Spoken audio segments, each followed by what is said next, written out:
আমরা চাই বাংলাদেশের সুষ্ঠু পরিবেশ সুন্দর এবং ভালো। আপনারা কি ভারতের সাথে শত্রুতা করবেন? কথা বোঝার চেষ্টা করতে হবে। আপনারা কি পাকিস্তানের সাথে শত্রুতা করবেন? আপনারা কি আমেরিকার সাথে শত্রুতা করবেন? কোনো দেশের সাথে আমাদের শত্রুতা নাই। আমরা সকল দেশের সাথে সুসম্পর্ক প্রতিষ্ঠা করতে চাই, রাখতে চাই। মুসলিম যদি হন বিজয় লাভ করবেন, জালিম হয়েন না। আয-যুলমু মুরতাহু আখীমুন।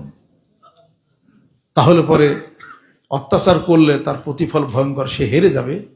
মজলুমরা আজীবনই জিতে। আল্লাহর নবী সাহাবারা মজলুম ছিলেন, অত্যাচারিত ছিলেন, আল্লাহ বিজয় করছে না।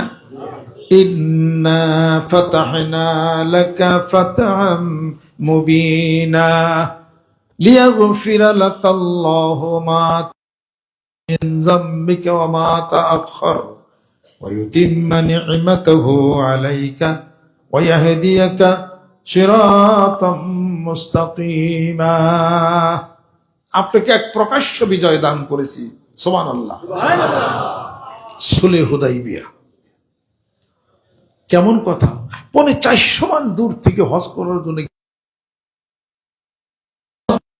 মক্কার উপকণ্ঠ থেকে হুদাইবিয়া সময়সিয়ার থেকে চলে গেলেন আবার 350 মাইল।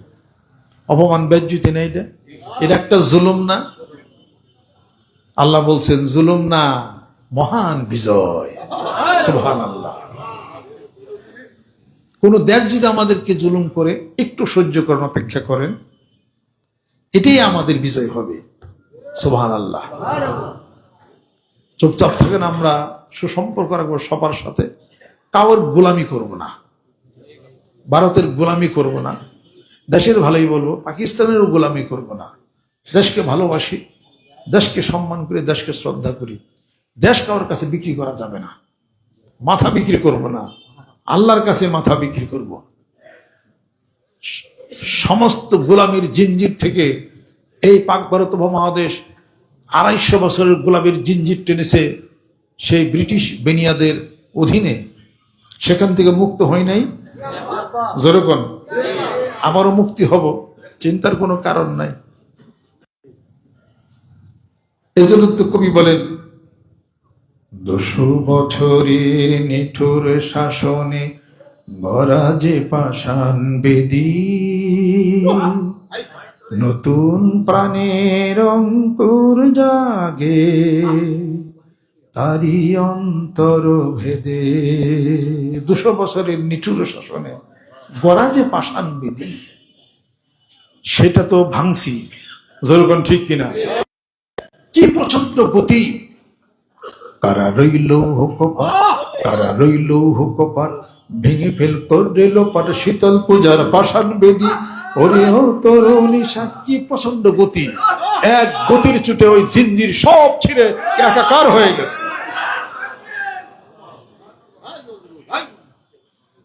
ভালোবাসি দেশকে, ভালোবাসি স্বাধীনতাকে, ভালোবাসি দেশের ভৌগোলিক পরিবেশকে। কারোর সাথে কোনো দ্বন্দ্ব না, ক্লেশ না। আমাদের সঙ্গে কেউ যদি লাগাইতে আসে তাহলে সবুজ গঞ্জের মতো হবে, রৌমারির মতো হবে, ময়রা লাশ পইরা থাকবে, নেওয়ারও সাহস পাবি না। আমাদের সাথে লাগলে কি হবে? খণ্ডযুদ্ধ সেই পাকিস্তান কিছুদিন আগে তার উত্তর দিছে, বুঝতে দেখো কত ভাত কত চাল। পাকিস্তান জানে বাংলাদেশ কি। 71-এর কথা বলি, পাকিস্তান মুক্তি বাহিনী কি।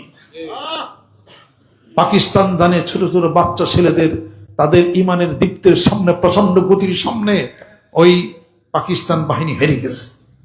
পাকিস্তান জানে জেনারেল নিয়াজি আত্মসমর্পণ করেছিল, সারা পৃথিবীর মানুষ, বাঙালি মানুষ জানে। যেরকম সুবহানাল্লাহ। ওই গতি আজও আছে না? না। 7.5 কোটি ছিল, এখন হয়েছে 18 কোটি। গতি কমছে না বাড়ছে? হ্যাঁ, গতি কমে না, গতি বাড়ে, গতি বাড়ে। সেই শক্তি নিয়ে থাকবে। যেরকম সুবহানাল্লাহ। আগ্রাসী শক্তি কোনোদিন পারে না, অত্যাচারী ব্যক্তি কোনোদিন পারে না, হেরে যাবে। সাম্রাজ্যবাদিতা যার মধ্যে আসে সেও পারবে না। 1971 সালের কথা বলেন, কে? জাপান। জাপান আগ্রাসী হয়েছিল, সাম্রাজ্যবাদী হয়েছিল। 1971 সালের পরে চরম পরাজয় হয়েছে না?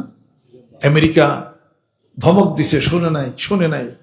শেষ পর্যন্ত আমেরিকা তার পারমাণবিক অস্ত্র ওই হিরোশিমা নাগাসাকিতে ফালাইল।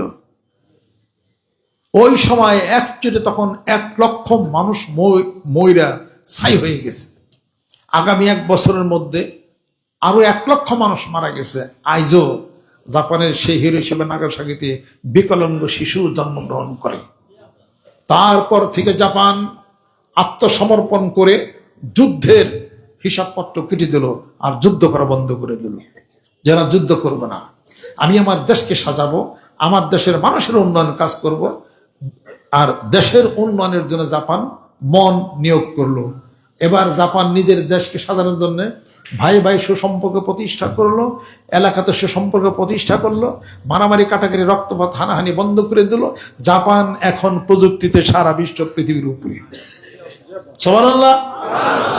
আপনারা বাংলাদেশ, আপনারা যদি পীরে পীরে দাঙ্গা ফাসাদ বন্ধ না করেন, আলেম আলেমে দাঙ্গা ফাসাদ বন্ধ না করেন, পার্টি পার্টি দাঙ্গা ফাসাদ বন্ধ না করেন, আপনাদের কিন্তু পরিণতি আরো ভয়াবহ খারাপ হতে পারে।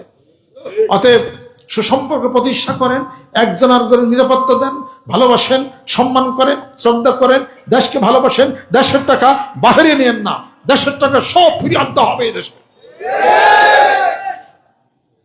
তাহলে পরে সুসম্পর্ক হয়ে যাবে। আল্লাহ পাক বলেন, ওয়ালাউ আন্না আহলাল কুরা আমানু ওয়াত্তাকুলা ফাতাহনা আলাইহিম বারাকাতিম মিনাস সামাই ওয়াল আরদ। যখন সুবহানাল্লাহ, ওই জনপদবাসীরা যদি আমি আল্লাহর প্রতি ঈমান আনতো আর যদি আমাকে ভয় করত, আমি আল্লাহ পাক আসমান এবং জমিনের সমস্ত বরকত আমি উন্মুক্ত করে দিতাম। যখন সুবহানাল্লাহ। জাপানে দেন নাই বরকত উন্মুক্ত করে, আমাদের দেশেও তো দিতে পারেন। আমরা তো মানুষ, মহব্বত, ভালোবাসা, দেশকে ভালোবাসা, আর সামনে যেন পুকুর চুরি যেন না হয়, আর এই দেশের কেউ কোনো আমরা যেন টাকা গুণাজাত করে সুইস ব্যাংকে যেন না ওঠে। ওই সুইস ব্যাংকের টাকা ছিল 25%, এবার বাংলাদেশে যে আমাদের টাকা সুইস ব্যাংকের টাকা হয়েছে 55%। কোথা থেকে টাকা গেল? আমি আমার বক্তৃতার মধ্যে বলেছিলাম, বাংলাদেশে কোনোদিন কালো টাকা নাই। 55,000 বর্গ মাইলের মধ্যে যত টাকা আছে, আপনার বাড়িতে 10 কোটি টাকা আছে, ওরা কালো টাকা না। ট্যাক্স দেন নাই, কালো টাকা না। টাকা তো ঘরে রাখা যায় না, কোনো না কোনো সময় বাড়িতে করবেন, যা করবেন ওইটার উপরে আমি ট্যাক্স নেব। সরকার যদি জানে যে বাড়িতে 10 কোটি টাকা আছে, থাকা টাকা, এই টাকা ঘরে কেন? ব্যাংকে থুইলে তো আমার ট্যাক্স দেওয়া লাগবো। সমস্যা কি আছে? না, সমস্যা কি আছে? গভর্নমেন্ট পাবলিককে ভালোবাসতে হবে। পাবলিক যেন জানে যে গভর্নমেন্ট আমাদের আপন, আমাদেরকে ভালোবাসা। পাবলিকের ভিতরে ভয় ঢুকে গেছে, পিছনে পিছনে বলে কি ঘুরে, 4 তলা বিল্ডিং, কই টাকা পেয়েছো, কোনটা আনছো, কি করছো? টাকা তোমার শ্বশুর বাড়ি থেকে আনছে। হ্যাঁ, পিছিয়ে পিছিয়ে ঘুরে। যারা নাকি টাকা পয়সা মাইরা নিয়ে যায়, গুলাজাত করে, হ্যাঁ গো দরবারই পারে না দুধ। কথা ঠিক কিনা কর? আর আমরা গেছি নিম্ন মধ্যবিত্ত কিছু বিল্ডিং টিল্ডিং করলে 3 বার করে খালি পিছিয়ে পিছিয়ে খালি ঘুরে। গভর্নমেন্ট আমাদেরকে আপন মনে করতে হবে, সাহস দিতে হবে। পাবলিক যখন মনে করবে না টাকা পয়সা নিরাপদ, তখন এই পাবলিক এখান থেকে টাকা পয়সার বাইরে ফিরাবে না, বাইরে নিবে। কথা ঠিক কেন? জোরে বল। অস্থিরতা কমাইতে হবে, ভালোবাসা দিতে হবে, এবং খেটে খাওয়া মানুষ যারা প্রকৃতপক্ষে খেত খাবার হয়, তারা যা কৃষি নির্ভরশীল যারা আছে, তাদের যা জিনিসপত্র ওইটার মধ্যে অবশ্যই দাম কমাইতে হবে, দাম কমাইতে হবে। আর আলেমন আমাদের পক্ষ থেকে একটাই সুর উঠাইতে হবে, সেটা হলো এই, আমরা লক্ষ কোটি কোটি টাকা ঋণ আনবো, কিন্তু সুদের ঋণ আমরা আনতে চাই না। 55টা আরব বিশ্বাসের 55টা আরব দেশের কাছ থেকে যোগাযোগ করবে বাংলাদেশের সরকার, মন্ত্রী পরিষদ যোগাযোগ করে কুয়েত, কাতার, আবুধাবি, মস্কো, বাহরাইন যা আছে তাদেরকে আমাদের দেশে আনতে হবে, আমাদের দেশে বিনিয়োগের জন্য করতে হবে, ভালোবাসা প্রতিষ্ঠা করতে হবে। বিনিয়োগ করবে আমাদের দেশে, করতে হাসান আনবো, কোনো সুদ দিতে হবে না। সুবহানাল্লাহ। আজকে মনে করেন আমি 500 কোটি টাকার মালিক, সে মনে করেন আমি যদি আপনাকে 10 কোটি টাকা দেই, 10 কোটি টাকা দেয়, আমার কি কমবে? এই 10 কোটি টাকার ব্যবসা করে আপনি 1 বছর পর আমার 10 কোটি টাকা ফেরত দিবেন, আপনার কোনো সুদ দিতে হবে না। কত সুযোগ! এই বিধান আল্লাহ পাক করেছেন, কোরআন করেছেন। সে পৌরাণিক এই বিধানগুলি দেশ যারা পরিচালনা করবেন তারা মানুষদেরকে বলেন, তাদের জ্ঞান ফিরবে। এবং আপনারাও চেষ্টা করেন সেই আরব দেশ থেকে সেই ঋণ আপনারা আনেন, সুদ দিতে হবে না। যেরকম সুবহানাল্লাহ, সেই ব্যবস্থা করার জন্য সরকার প্রধানকে অবশ্যই আলেম ওলামাদের সাথে বৈঠক করে তাদেরকে সাথে নিয়ে বিদেশে আরব বিশ্বের সাথে যোগাযোগ মেনটেন করতে হবে। যেরকম সুবহানাল্লাহ। এই যদি না হয়, যতই আপনারা সরকার পরিবর্তন করে যাই কিছু করেন, কোটি টাকার ঋণ তো, কোটি কোটি ডলার ঋণ তো আছেই। দেশ চালানোর জন্য আগামী বছর আরো ঋণ করতে হবে, এরপর সুদ তো আছেই। যে সরকারি হোক দেশ চালাতে পারবেন না, অক্ষম হয়ে যাবেন। চলুকটা কিছুদিন, পণ্যের দাম কমবে কি? আপনার কি আপনার বাড়ি থেকে জায়গা জমিন বেচা কিনে এনে আপনি দিবেন পাবলিক রে? এদেশের বিনিয়োগ কোথায়? বিনিয়োগই তো নাই। আরব দেশের কোনো বিনিয়োগ নাই। আরব দেশের বিনিয়োগ থাকলে না সুদ ছাড়া আমি টাকা আমি লেনদেন করতে পারবো। আমি আমেরিকার থেকে আনবেন সুদ দেবেন, রাশিয়ার থেকে আনবেন সুদ দিতে হবে, চায়নার থেকে আনবেন সুদ দিতে হবে। তো সুদের উপরে যদি দেশে যদি চলে, প্রত্যেক নাগরিক আপনারা সুদের ঘাড়ের টাকা মাথায় নিতেছেন না আপনারা, তারপরে জিনিসের দাম কমবে কোন জায়গা থেকে? জিনিসের দাম বেশি হলে আন্দোলন হবে। এর তো অস্থিরতা একটা আইসা গেল। এটা এই দিকে খেয়াল করেন, একজন আরেকজনকে সম্মান করেন এবং শ্রদ্ধা করেন, তাহলে দেশে শান্তি ফিরে আসবে। আর মানুষ মানুষকে ক্ষমা করার দর্শনের মধ্যে আমরা যেন চলে যেতে পারি।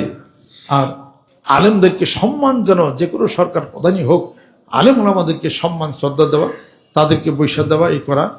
আমি কোন একজন আলেমের কথা বলি, এই উনি অনেক বড় বড় আলেমে দিন। এই আমি একটা জিনিস কিন্তু খুব পছন্দ করি না, এটা আমার খুব ভিতর খুব লাগে। এটা আমি তো আলেম না, খুব ছোট মাফের একজন মানুষ আমি বলি, কিন্তু আপনি যে আলেম আমি তো আপনার সম্মান করি। আপনার যদি একজন বড় একজন আলেমে দিন, একজন মুফাসসির কোরআন আপনি আলেম দিন, আপনার যদি পর পাশায় ব দিবার পারে না, হোক মন্ত্রী, পর পাশায় ব দিতে পারে না, আউযুবিল্লাহ পড়তে 6 বার বুদ্ধি করে, মুইতা পানি নাই নাকি সন্দেহ, সে যদি বলে কেমন আছো বসো, এটা আপনি মানতে পারেন, আমি মানব নাকি? এটা আমি এটা মানি না। এটা আর এগুলো হয় কেন হয়? এত আলেমরা এত গুতাগুতি পারেন, সিট পান নাই ঘোরার টিম, তারা তো কি করবো? তারা করবো যে হুজুরা খালি ভালই পারলো, মাঠ গরম করছে, সিট পাই না, এমনি তো দাম দেবে না। এই মোল্লা মোল্লা কোথায় দেখা দেবো আপনার? কথা ঠিক কিনা? আজকে যদি শক্তি প্রদর্শন দেখাইতে পারতেন, শক্তি প্রদর্শন না দেখাইতে পারতেন যে আমাকেও জনগণ চায়, আমারও এতগুলো সিট পাইছি, তাহলে পরে সংসদের যে কোনো কথা হোক তারা বলতে একটু দ্বিধা হইতো, তারা এত বলতো, তারা পারতেন, সম্মান আরো বাড়তো। এই ইলেকশনে আলেমদের সম্মান কমছে, বাড়ে নাই আরো। যতটুকু সম্মান ইলেকশন আগে ছিল, ইলেকশন পরে সম্মান আরো কমছে। তাহলে সারা বছর পরে হুলে হুলি হ্যান ত্যান করে এটা ওটা কইরে ওনারাই তো তাহলে গেছে গা। হিসাবপত্র তো আমরা মিলাইতে পারি না। যতটুকু হিসাব কিছু মিলাইছে, জামাত শিবিরে মিলাইছে, হেরাসিট বেশি পেয়েছে, হেরাসিট বেশি পেয়েছে। আর তাগো উপরে উঠে দিছে হলো আওয়ামী লীগ। তার মানে কি, জানে না যত বেশি আলোচনা করবেন মানুষ তত বেশি জানবার চাইবে বেশি। কি রে ঘটনা? যেমন আমার নিয়ে আলোচনা বেশি হয় কাফের, তাহলে মানুষ আমার জানবার চাইছে বেশি, জানবার চাইয়া আমার মুরিদের সঙ্গে বাইরে গেছে। আমি মনে মনে কই রাগ না, লক্ষ্মী কত আমার খারাপ। এই কথা কইবার পারলো একবার নিয়ে আসো ইনশাআল্লাহ তাআলা। এই হেরে আরো জাগাইয়া দিছে বলে আওয়ামী লীগ দল, তারা জাগাই যোগে দিছে, শিবির টিবির করে দাবারে দিবিরে 71 দালাল বালাল এটা ওটা হ্যান ত্যান করে মানুষ জানতে জানতে তারা এইটি করতে করতে এখন গত 36 সিটের চেয়ে এখন সিট আরো ডবল হয়ে গেছে। কাতাকো ঢাকাইন বেশি তাদের দখলে। আমি রাজশাহী যখন গেছিলাম তখন তো 2-1 হলো ছাত্র শিবির, চিটাং তাদের দখলে, রাজশাহী তাদের দখলে, ঢাকা বিশ্ববিদ্যালয় তাদের দখলে, ইউনিভার্সিটি সবই তো শিবির। এটাই কি প্রমাণ করে না যে দেশের সর্বোচ্চ বিদ্যাপীঠ ঢাকা বিশ্ববিদ্যালয় এবং অন্যান্য বিশ্ববিদ্যালয় তারা যদি নিয়ে যায়, ওদের ভবিষ্যৎ তো আরো তারা তো আগাইব বেশি। তাতে কি শিবির কমছে? বাড়ছে। তাদের প্রচারণা আরো বেশি বাইরে গেছে গাইডে। শেষ পর্যন্ত জগা খিচুড় হইয়া আমরা হুজুর যারা আছে আবগ মূল্য সমাজ আরো কমছে। আর বারাক ওবামার কোনো পর্যালোচনা না করে সকলে মিলেমিশে, ছোট্ট একটা দেশ, মিলেমিশে কাজ করা যায় না? আমি 5-6 বছর আগে গেছিলাম সিঙ্গাপুর। যেদিন গেছি ওই দিন সিঙ্গাপুর ইলেকশন আসছিল। আমি বলবো আব্বা আজকে হলো ইলেকশন, কিছুই বুঝলাম না, কোনো হলে হলি নাই। ইলেকশন হয়ে প্রেসিডেন্ট নির্বাচিত হয়ে গেছে, শেষ। এরকমই না, কত বিশাল রাজ্য আমেরিকা, এত সুন্দর ইলেকশন হয়ে যায়। আমাদের দেশে কি এক কামড়া করে বিষয় বৃত্তান্ত। আমাদের দেশে একটা জাতীয় খেলার নাম হলো হাডুডু, কথা ঠিক না? দেন ভাই সাহেব যে কোন খেলার হাডুডু, বল খেলা হইলে এটা তো বল খেলা, ওটা তাও একটা কথা আসলো। হাডুডু খেলা তার মানে ব্যক্তি দিয়ে বেলায় একটাতে ধরে, সবটি দিয়ে বেলায় একটাতে ধরে, জেনে যাই হেনে ব্যক্তি দিয়ে বেলা মানে কত পিছাবে আমারে ধরছে। আমি ছোট একটা মানুষ, চিকন চাকন মানুষ, অল্প একটু দেওয়া যায় আমারে, ব্যক্তি আমারে ধরছে, ঠিক কথা, জেনে যাই হেনে। এর 1 তারিখ ওর দিকে ডিসি কোর্ট মাঠে মাহফিলের ছিল, গাড়ি থেকে নামছি, দেখতে দেখতে পিসাব যায়, দেখি এই মানে কি পিসাব দেখি আমার কি যে হাত দেবারে খোঁজা বোঝা দেয় দিয়েছে, কি কবার কিচ্ছু কইলাম না। ও আজকে স্টেজ থেকে যখন নামছি তখন আর কিছু কথা চাইতে আবার দেখতেছি। এরকম কত জায়গায় যে খুলনায় মাহফিল করছি, স্টেজে তো উঠাই পারলাম না। স্টেজে ওঠার আগে প্রশ্নের উত্তর দিয়ে স্টেজে উঠা লাগবো আমার, সেটার তো নিয়ে গেছে আমার 1 ঘন্টা। তারপর প্রশ্নের উত্তর দিয়ে সবকিছু দিয়ে মনোভূত হয়েছে, পরে আবার স্টেজ উঠবার দিচ্ছে। কি যে কারবার, যত জায়গায় যায় সব মেলা মানিকগঞ্জে পিসাবকে ধরছে, ফিরাও, এই আমারে ফিরানের তালে সব মাঠে নামছে। আল্লাহ না ফিরাইলে তোমরা ফিরাইবে? আল্লাহ ফিরাইলে এসে তোমাকে ফিরানোর কি আছে? আমার মূল কথা হলো এই, আমরা এদেশে জন্মগ্রহণ করছি কিনা, এদেশ আমাদের কিনা, জন্মভূমি কিনা।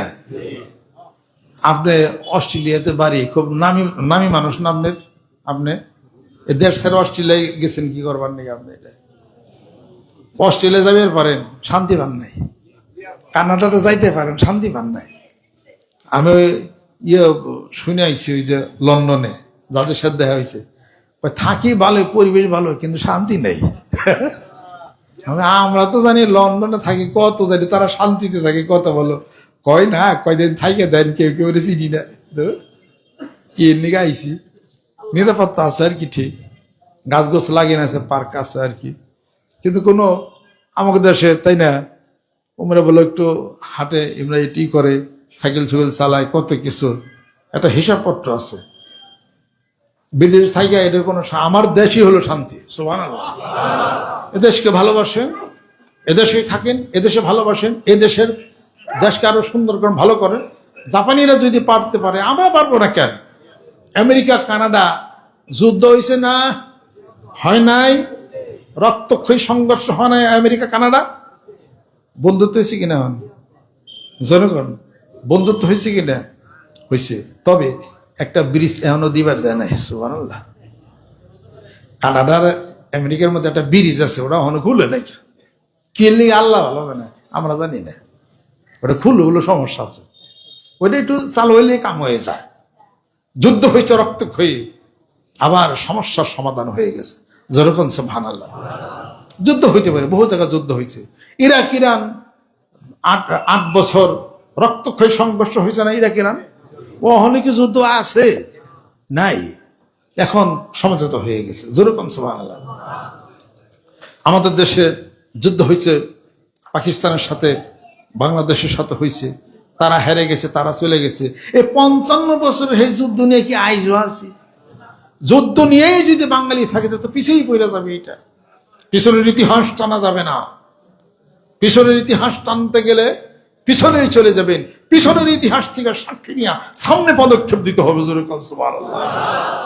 কোনো দেশের সাথে যুদ্ধ না, কোনো দেশের সাথে মারামারি না, কাটাকাটি না, কিছুই না। আমাদের দেশেও যে মারামারি কাটাকাটি, এগুলো সব বন্ধ হয়ে যাক, সুন্দর হয়ে যাক জীবন, সামনের জীবন পদযাত্রা সঠিকভাবে দেওয়ার জন্যে ওলামা একরাম পীর মাশায়েখ বুজুর্গানে দিন এক কথা নিয়ে কাজ করবে যেরকম সুবহানাল্লাহ।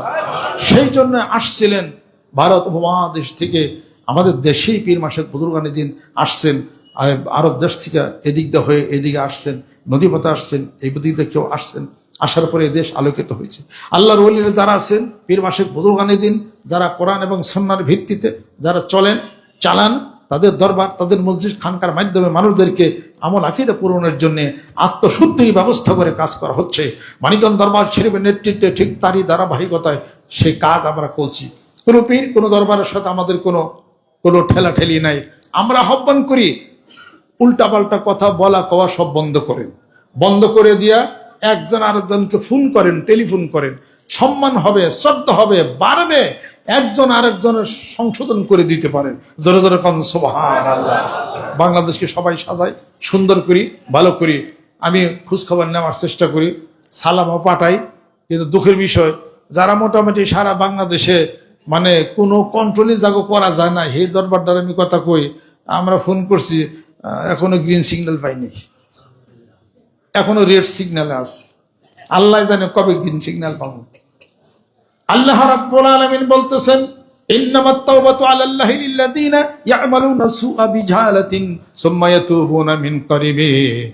এই পৃথিবীর বুকে আমার কোন বান্দা যদি একটু দোষ করে, অপরাধ করে, আর যদি তওবা করে, আমি আল্লাহ রাব্বুল আলামিন পাহাড় সমান গুনাহ নিয়ে যদি আমার কাছে আসে, আমি আল্লাহ পাক তার জীবনের গুনাহগুলো মাফ করে দেই। আল্লাহ মাফ করে দেয়। ওই পীর সব গ্রিন সিগন্যাল দেয় না, রেড সিগন্যাল। তার কাছে সব রেড সিগন্যাল। সে পীর এবং তার মুরিদ সহকারে সব রেড সিগন্যাল। মার মুখে আচরণ, এই মুহূর্তে মাঠ গরম হয়ে গেল, এমন বক্তৃতা দিবে, সব লাঠি ছোটা নিয়ে একবারে ইসলাম কায়েম হয়ে গেছে, একবারে শরীয়ত সব। এই অবস্থার থেকে, চেতাচেতির অবস্থার থেকে নম্রতার মধ্যে পিছাব আসেন, আপনার মুরিদে আসেন, আল্লাহ পাক রহমত বরকত হবে। অন্যান্য ওলামা একটা পীর মাশায়েখ বুজুর্গ তাদের সঙ্গে একসাথে হয়ে এক গোড়া হয়েন না, জীবনে এক গোড়াই হয়ে যাবেন। তাহলে আমি আপনাদের খেদমত আরজ করতে চাই, পীর মাশায়েখের উচিত মানুষদেরকে সম্মান শ্রদ্ধা দিয়ে, ভালোবাসা দেয়া, কাছে চাই না, তাদেরকে আত্মশুদ্ধির ব্যবস্থা করা। জোরে জোরে কোন সুবহানাল্লাহ। মানিকগঞ্জ দরবার শরীফের নেতৃত্বে গ্রামে গঞ্জে, মাঠে ময়দানে, রুহের আত্মার জগতের, সম্মান শ্রদ্ধার জগতের, তরিকতের জগতের, তাজকে নফসের জগতের, গ্রামে গঞ্জে, মাঠে ময়দানে, প্রত্যেকটা মহল্লায় জিকিরের দুর্গ গড়ে তুলতে হবে। রাজি আছেন? আল হাদিস শরীফের আলো,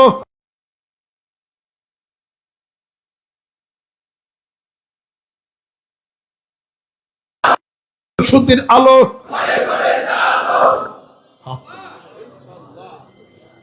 মানিকগঞ্জ দরবার শরীফের নেতৃত্বে কোনো ভয় আছে?